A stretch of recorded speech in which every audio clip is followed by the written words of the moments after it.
Hi, I'm Kristen. Welcome to the Dye School, where I teach you how to dye fabric, yarn, and clothing to color your world.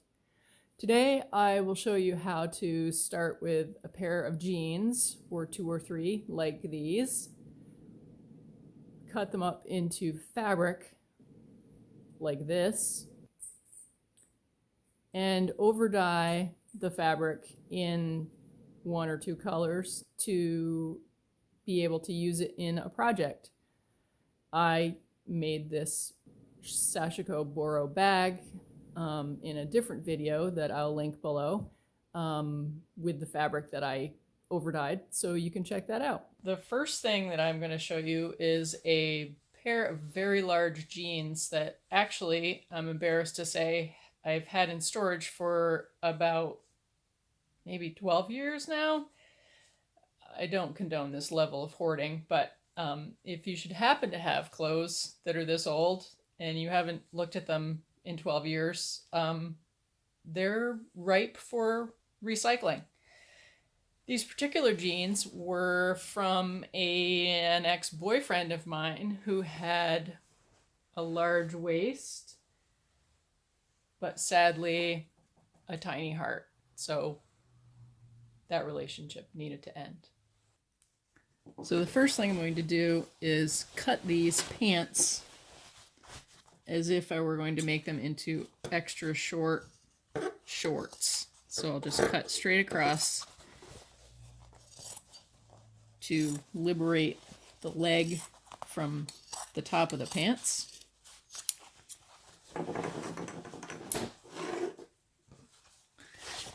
And then I'm going to cut off the bottom hem so I don't have this double fabric in the way anymore. I'll put that aside. And then I'm going to cut on either side of the inside seam to open it up flat. And these shears really need sharpening because they've got a little burr in them that makes the blades stop partway along the edge. That's sort of irritating, but anyway. Okay, so now I have this opened up.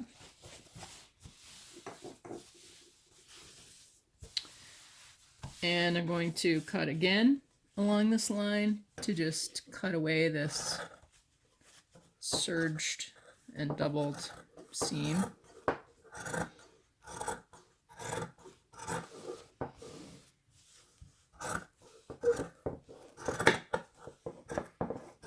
And at this point, I'm not being too precious about how this gets cut. I just want to get off from here.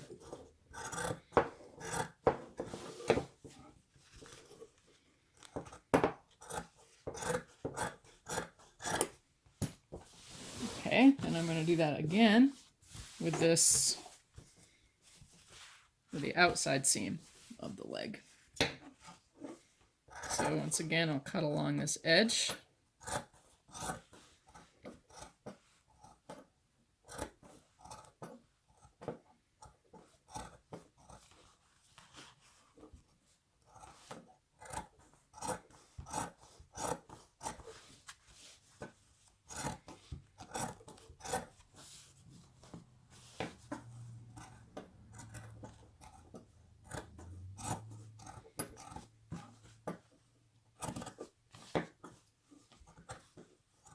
This would probably be easier with a rotary cutter, in hindsight.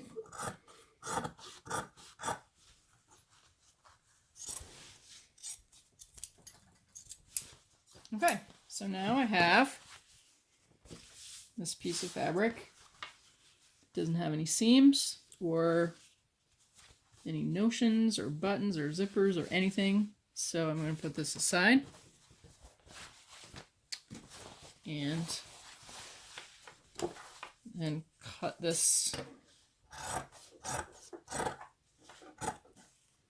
remaining seam off from this side of the leg and so then I'll have two pieces. I was disappointed with how dull my tailor shears were, so I am going to use my rotary cutter on this other leg. So I'm just smoothing it out. Probably should move the pocket here. Smoothing the fabric, and then basically going on a diagonal from the crotch to the side near the pocket. And because this is multiple layers, I'm going to have to bear down on this sucker.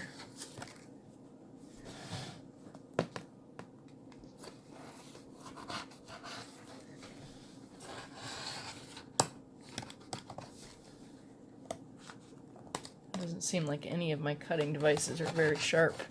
Ha! Probably need to change this this rotary blade too.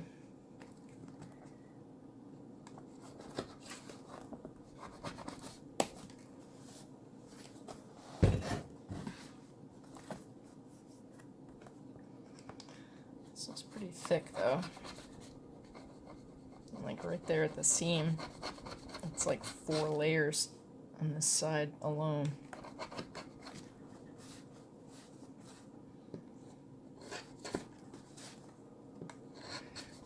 And there's a pocket, so we're going through a lot of layers there. Alright, so I'm going to put this aside, which is basically the top of the pants. And now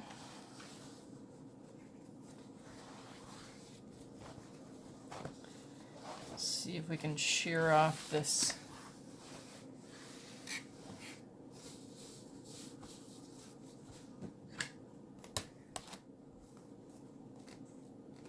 seam.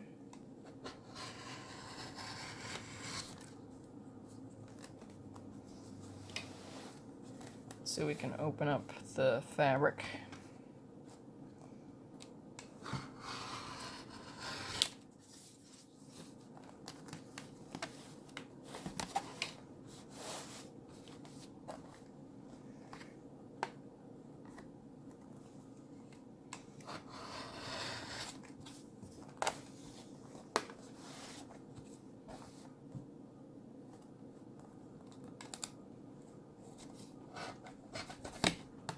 Once again, down here at the hem, it's like at least 4 layers thick there. So it's pretty tough going.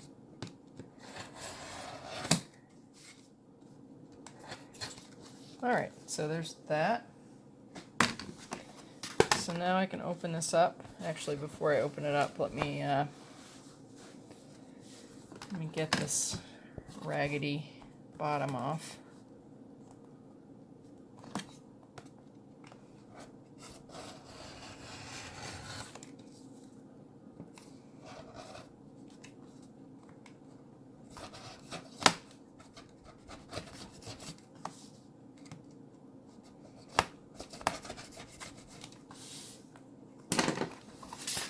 Okay, so I'll open this up, and then I will cut apart these two pieces. Actually, let me do this. Double this over. Match that seam.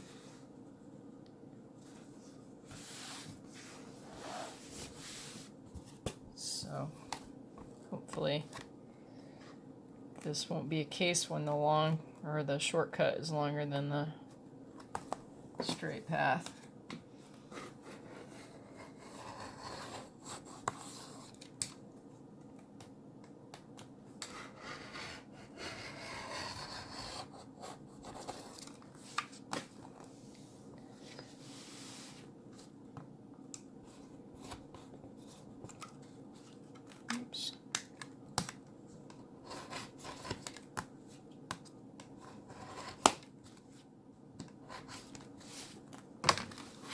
All right, so here we have a half of a leg free of the top and its friend.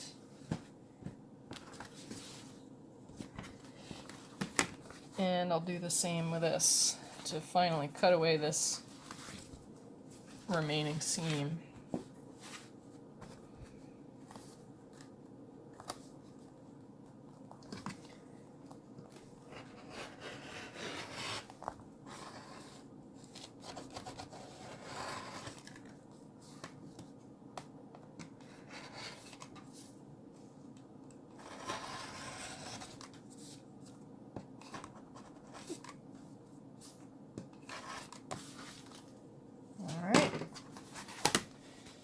So there you have that.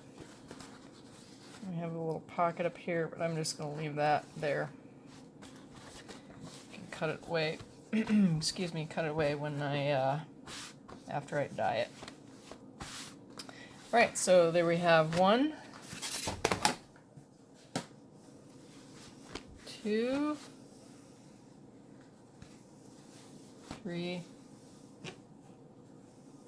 4 pieces of denim fabric that have been liberated from pants. Actually,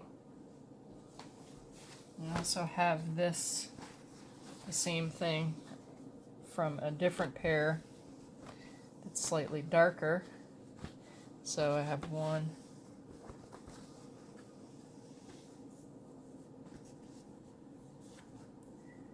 2, 3,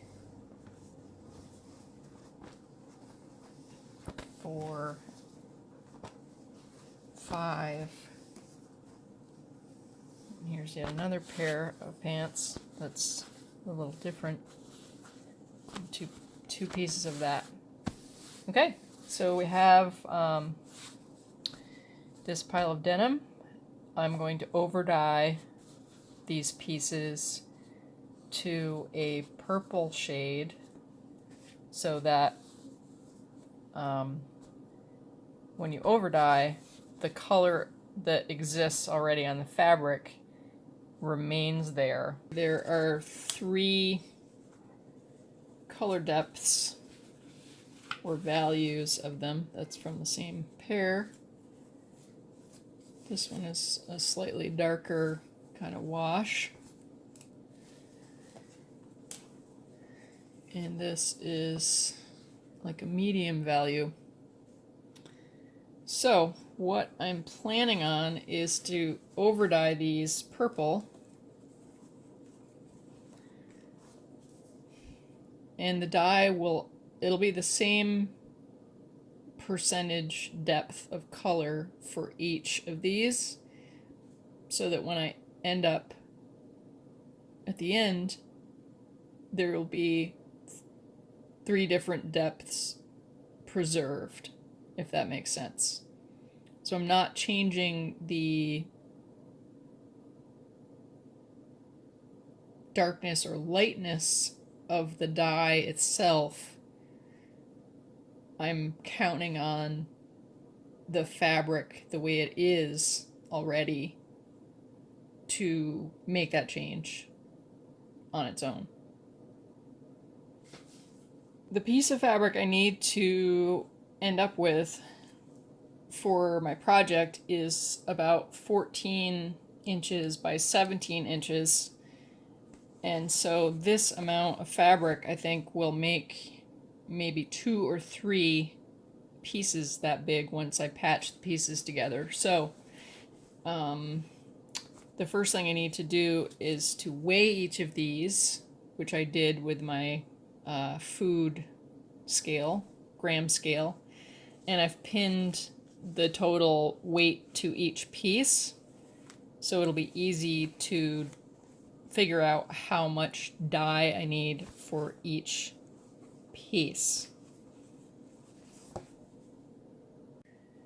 Since this fabric is 100% cotton, with the exception of this darker piece, which I think has a little bit of stretch component that I'm going to ignore, I'm using Procion MX fiber reactive dyes to dye this.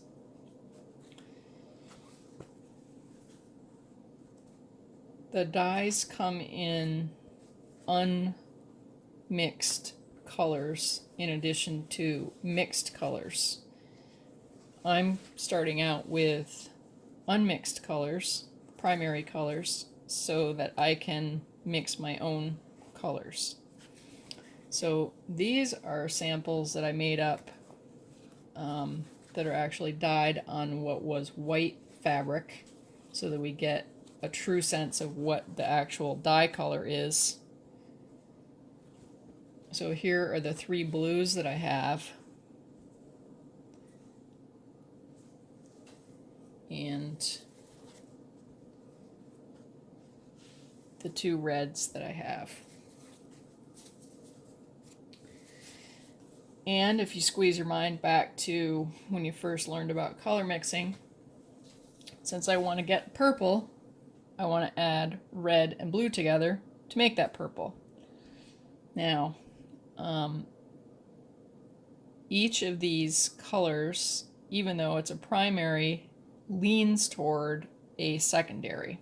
And by that I mean this red is bluer looking than this red. And this blue is yellower looking than this blue. So to come out with a true purple, I'm going to choose the primaries that lean toward blue and purple, if that makes sense.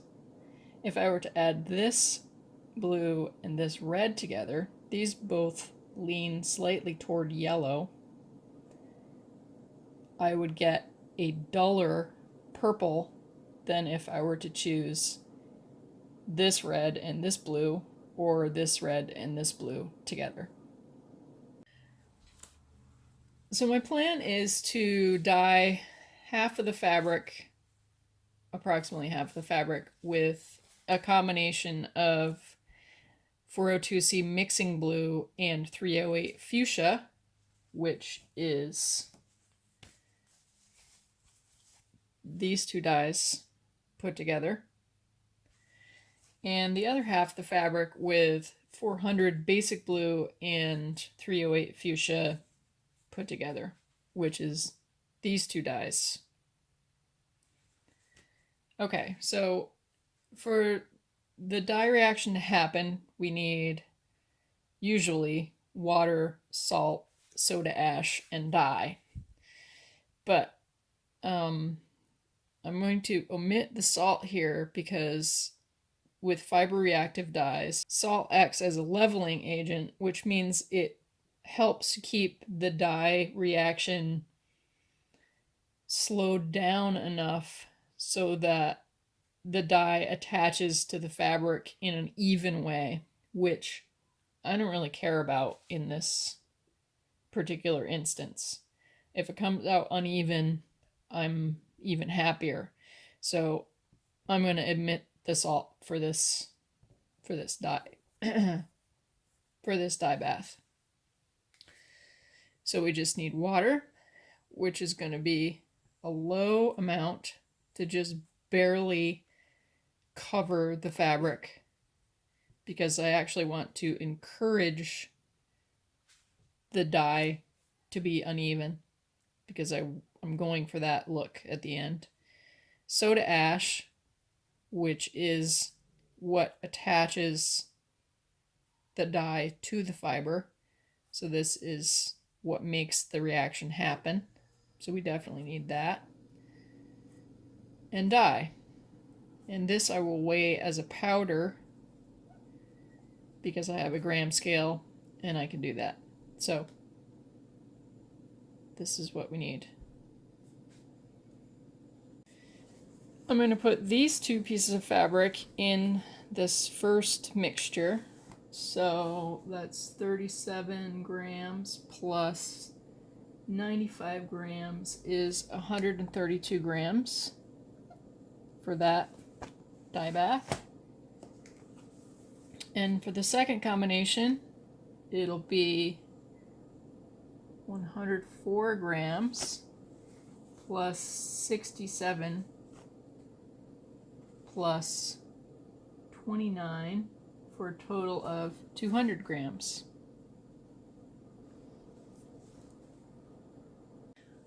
When we do the calculation for the amount of dye for each dye bath, we add the weight of all of the things that we're putting into the dye bath together to get the total amount of weight.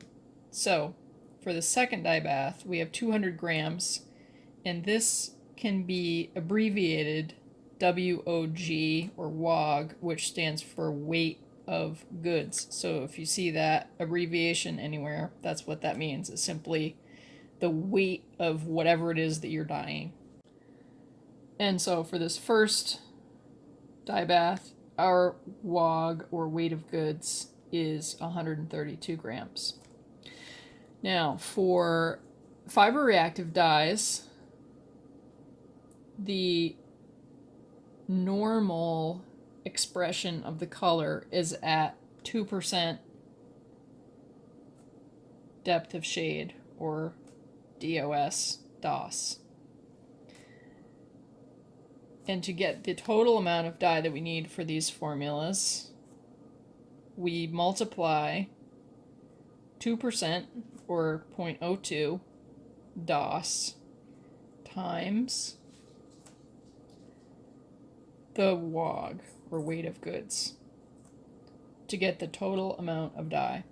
So for this case, it'll be 132 grams times 0.02, and that's 2.64 grams of dye total.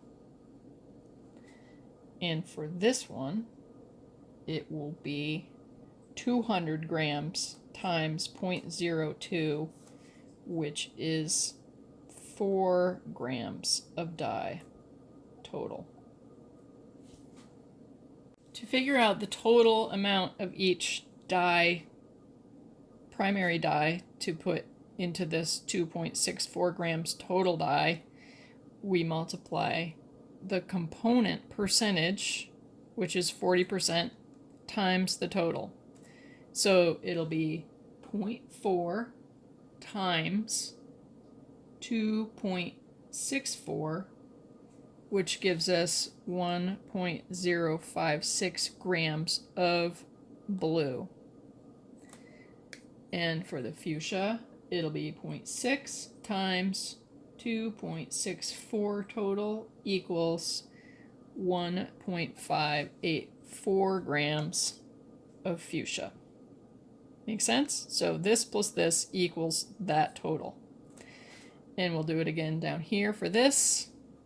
So this will be 1.60 grams of basic blue and 2.4 grams of fuchsia to give us 4 grams total dye. So soda ash is the chemical that makes the dye attached to the fabric. And I'm going to add that at 6 grams per liter of water. Now, I'm very likely going to use less than a liter of water because I really want this to be low water immersion dyeing, but I'm still going to add 6 grams of soda ash because I need that to raise the pH of the water to make the reaction happen. So don't be surprised if you see this rule broken, because I'm going to use less water than this. This will be my timeline for the dye bath. We'll start with the dye in solution with water, and I won't add the soda ash until after the fabric has sat in the dye by itself for about 30 minutes just to get the dye to penetrate the fabric all the way. And at that point, I'll pull the fabric aside. I'll add half of the soda ash into the solution, and at that point, the reaction will start to happen because you need to have soda ash for the dye to attach to the fabric. So then after another 30 minutes, I will add the second half of the soda ash and stir, and then wait up to 30 minutes additional, 30 minutes to 24 hours plus really, for the end of the dye bath. And at that point, I will rinse the fabric. So let's get to it. I'm now downstairs in my basement, which is my dye studio, and I've made up little tags so that I will be able to tell which bucket has what thing in it. So I'm putting that around my bucket. There's a little cheat sheet of what each recipe is. And there's a mosquito. Okay, so I'm just going to put this fabric in this bucket with water and a tiny bit of soap just to get it wet initially. I'll smush it down in there. These are, I think, they're 11-liter buckets, and I've got maybe a liter of water in each one.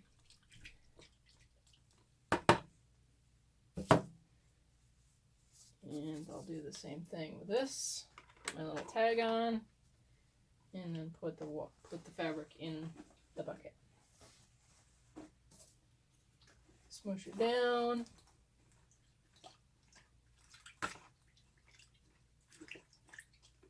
Okay, so now I'm going to put on gloves and a mask and weigh out the amounts of dye powder.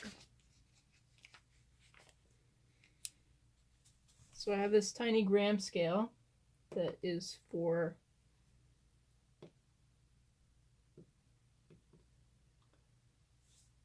it's supposed to be for jewelry, but you know, probably use it for anything. Haha. And this is a weighing boat, which keeps the dye contained and also makes it so you don't get crap on the surface of your scale. Okay, so the first thing I'm going to do is weigh 1.05 grams of, actually we only have one decimal point, one space after the decimal point, so we'll go 1.1 grams of 402C.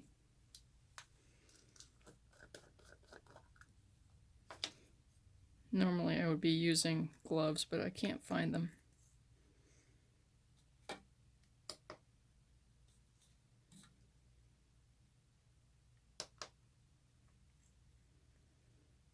It's not a big amount of dye, so I'm going to be careful here to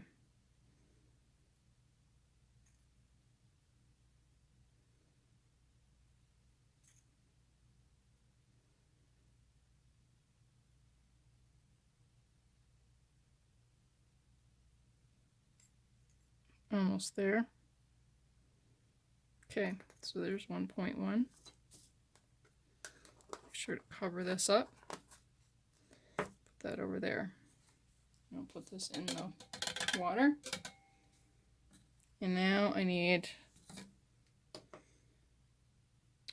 1.6 grams of red 308.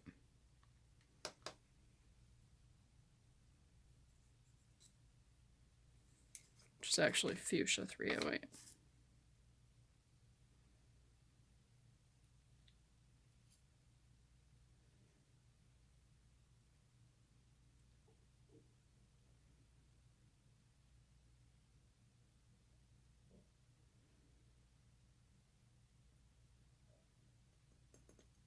All right, so there's 1.5. I'll put that in there. Put the cover on, put it over here. Okay, so this is 402C plus 308. So this is going to go in this bucket. Okay, maybe able to see how nice and purpley this is already, which is encouraging. Okay, put that there, and then we'll weigh out the second formula. So it's 1.6 grams of 400 blue.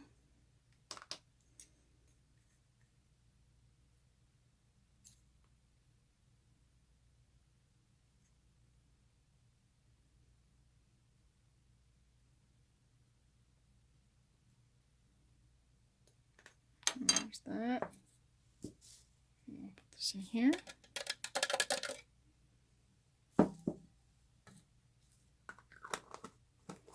And 2.4 grams of 308 fuchsia.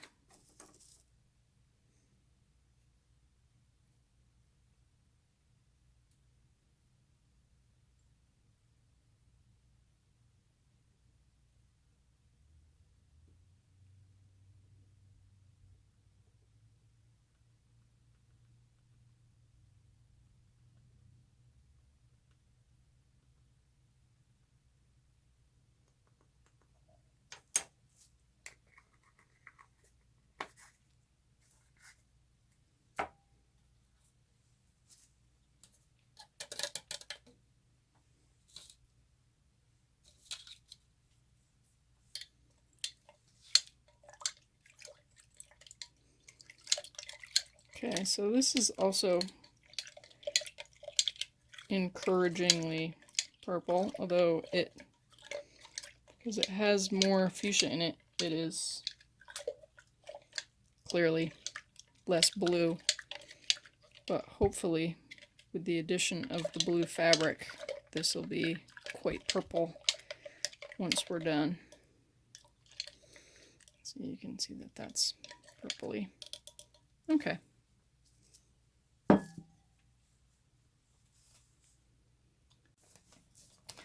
And now I'm weighing out the soda ash, and I'm actually going to use 12 grams for each dye bath because it's closer to 2 liters of water.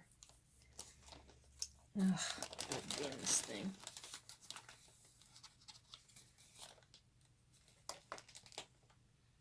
I need to figure out how I can keep this on so that it doesn't go off by itself.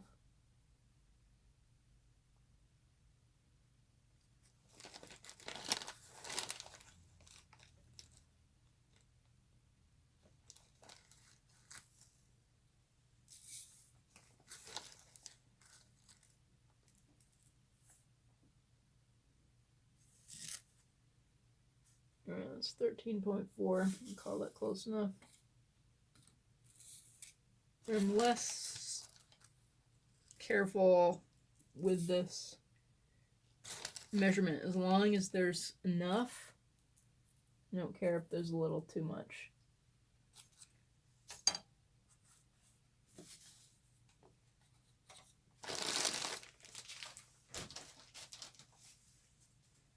So I don't need this anymore.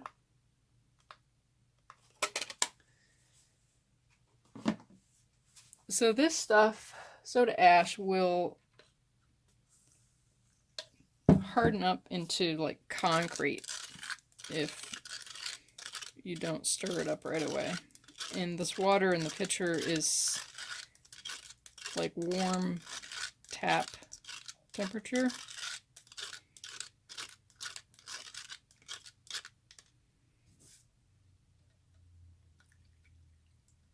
So I'm just gonna put that in solution and let it dissolve. And the same thing with this.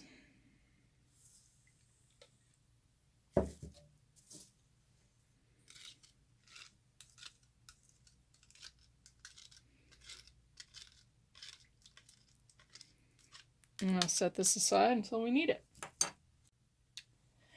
I'm going to put the dye in this bucket now. I have my handy dandy tongs, and I'm simply going to pull the fabric up out of the water, swirl this dye in the beaker, and then pour the dye into the bucket.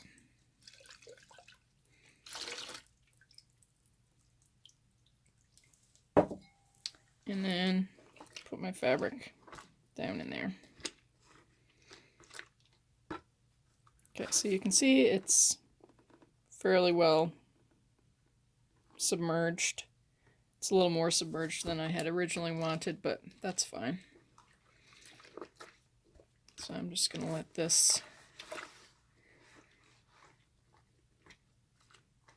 absorb, and we'll do the same with the other bucket. We'll pick it up out of here while we put the dye in.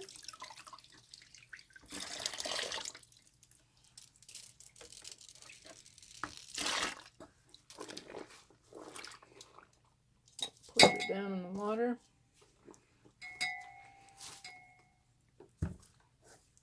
Like so.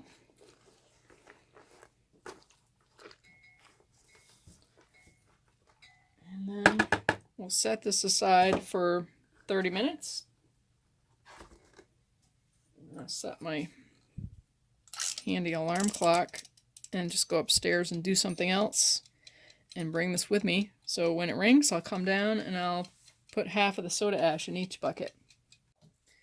It's been 30 minutes, so I'm going to add half of the soda ash solution, which has mostly dissolved. So I'm just going to eyeball what half of this is.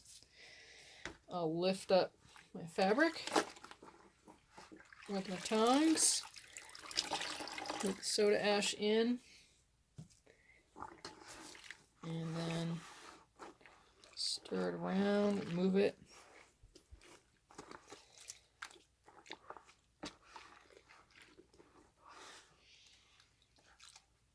Make sure it's not really folded on top of each other, like that piece was. Okay, we'll put that aside. And then do the same thing with this second bucket. Pick this up. Put half of the soda ash in.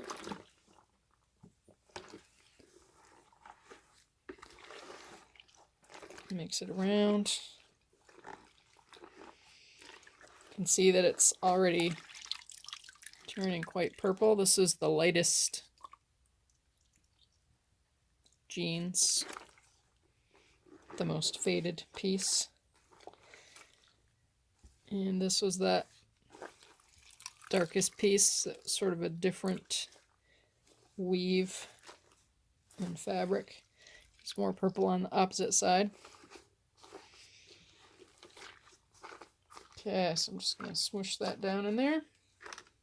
Put this aside. Set my trusty alarm for 30 more minutes.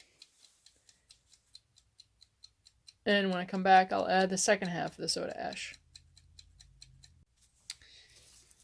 So I'm going to, once again, pick up the fabric with my tongs and pour the remainder of the soda ash solution in here. And then mix it around.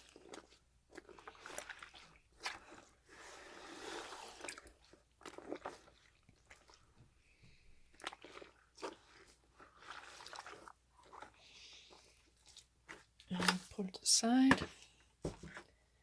And bring this second one over and do the same thing. Pick this up. Put the remainder of the solution in.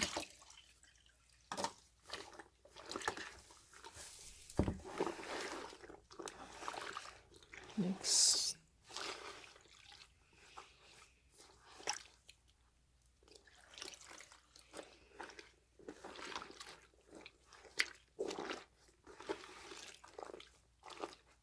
All right, so I'm gonna let this sit until tomorrow, actually. So the total dye time will be about 24 hours, if I can stand it that long.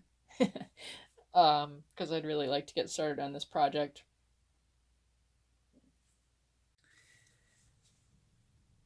We're back to the dye baths.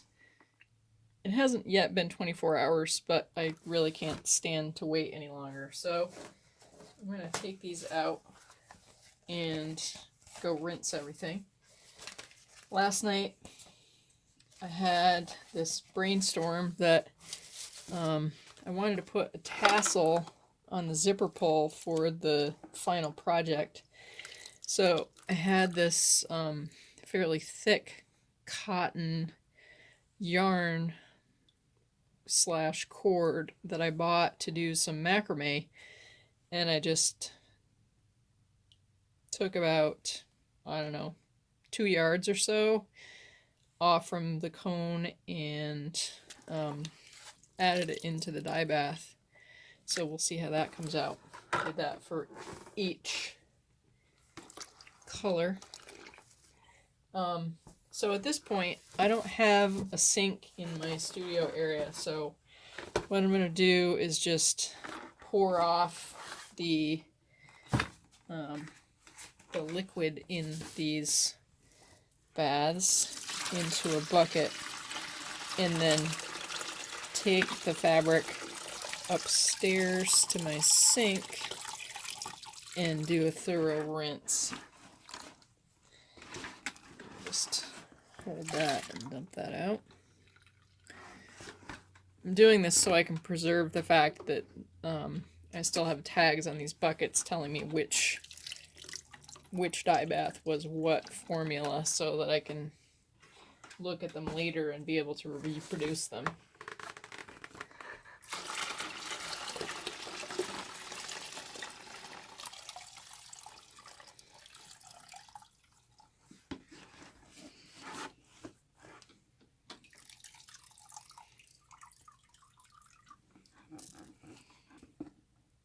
All right, it looks pretty good. So, like I said, take these upstairs and rinse them out. It's some hours later after I rinsed these fabrics. They're mostly dry. I hung them outside on the clothesline to dry because it was a nice day today. And I just want to go over what happened, what we started with, and what we ended up with. If you remember, I made a 40% blue and a 60% red formula for both of these. The only difference was that the blue primary dye was different for each pile. So this pile is 402C blue plus 308 red, which basically is like a fuchsia. And this pile is 400 blue and 308 red. So let's have a look.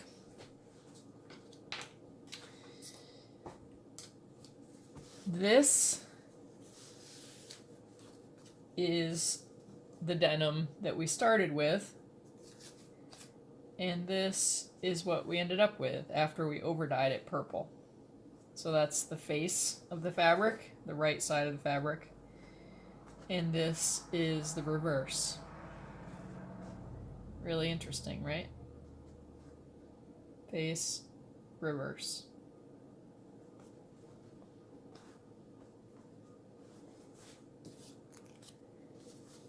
And this was the lightest denim that I had,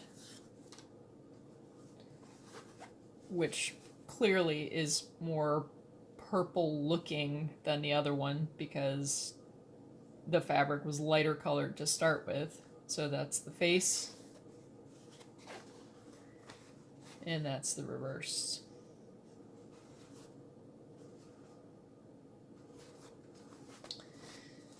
So we can compare the two of these like that. I I think this is really, really cool. If we overdye something, we can apply dye that's the same exact formula and amount, but yet come out with a different value at the end because the beginning fabric is darker than this fabric. So this was all in the same dye bath with the same amount of dye. It's just darker because the fabric was darker to start with, and we're overdyeing it. And when we overdye, whatever was there before stays there. So unless we take the color away with a color remover, this color is going to stay there, excuse me, with this over the top of it. So we can look at the other color. So this, again, this was the same 40% blue, 60% red formula, except that the blue I used was different from the last batch.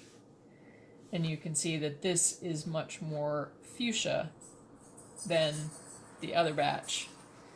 This used the same base fabric, but this is just the difference between using blue 400 and blue 402C. C actually means concentrate. So clearly this blue is stronger against the red than this blue is, because the result is redder than this result.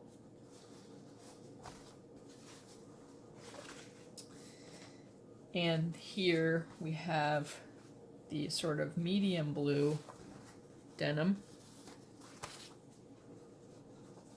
compared with our other formula. Even if we disregard the fact that selvage threads are pinker, we still end up with a pinker purple because this blue 400 is less strong against the fuchsia than 402C is. And this, I don't know what to think about this. This kind of a strange denim to start with. Feels, I don't know, it feels almost like they're lying to me when they say that this is 98% cotton. It just feels, I don't know, feels different. And you can see it almost repelled the dye. The only real clue that it was overdyed are these like arcs of fuchsia color. And that's what we started with. So clearly it's been changed, but it wasn't changed as much as the other fabric, and it wasn't changed as much as I expected it to be. So I don't quite know what to think about that. I might end up not using this fabric in the project just because it didn't come out the way I hoped it would. Something I did last night, you may remember, was to add these small skeins of cotton macrame cord because I want to make a zipper pull tassel for this bag that I'm using the fabric for. So it just started out as this ecru color. So it wasn't pure white to start with. And then this is the 408 blue, 400 blue and 308 red combo. And this is the 402C blue 308 red combo. So you can kind of see what the color of dye looked like kind of naked without the overdye on this. It isn't really a true expression of the color because it's on ecru instead of like bleached white, but it's pretty darn close. So there's that. And you can really see the difference between the strength of the blue dye here, because this is very pink. It almost would convince you that you just use the red dye and not the blue at all. Really interesting. If you've ever dyed or upcycled something and transformed it into a totally different project, let me know in the comments below. I'd love to know what you're up to. Be sure to like, subscribe, and hit the notification bell. I upload videos at least once a week and sometimes more frequently. I feature dyeing of fabric, yarn, and clothing, and I particularly like to upcycle things that I thrift into new and fun projects.